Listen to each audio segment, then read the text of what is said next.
গত ১৯শে ফেব্রুয়ারি আইফোন 16 সিরিজের নতুন মডেল আইফোন 16ই আনার ঘোষণা দেয় অ্যাপল। এরপর ২৮শে ফেব্রুয়ারি থেকে নতুন মডেলের আইফোনটির বিক্রি কার্যক্রম শুরু করে প্রতিষ্ঠানটি। কিন্তু বাজারে আসার ১৫ দিনের মধ্যেই আইফোন 16ই নিয়ে ব্যবহারকারীদের মধ্যে ব্যাপক উদ্বেগ দেখা দিয়েছে। ব্যবহারকারীদের অভিযোগ, আইফোন 16ই মডেলে থাকা ব্লুটুথ প্রযুক্তি ঠিকমতো কাজ করছে না। ব্লুটুথ সংযোগজনিত এ সমস্যার কারণে গান শোনার সময়ই হঠাৎই এয়ারপডের সংযোগ বিচ্ছিন্ন হয়ে যাচ্ছে।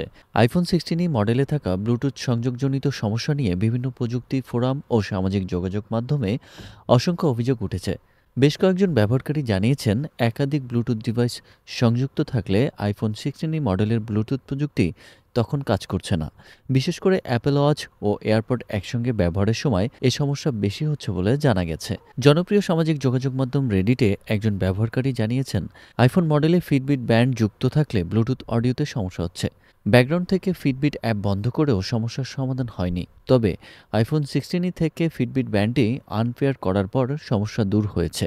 অন্যদিকে বেশ কয়েকজন ঔরা স্মার্ট রিং ব্যবহারকারী অভিযোগ করেছেন যে তাদের আইফোনেও একই ধরনের সমস্যা হচ্ছে। তবে ব্যাকগ্রাউন্ড থেকে ঔরা অ্যাপ বন্ধ করলে সমস্যা কিছুটা কম হয়। এছাড়াও আইফোন চার্জ করার সময় স্পর্শ করলেই ইলেকট্রিক শক করছে। অভিযোগ একাধিক ব্যবহারকারীর।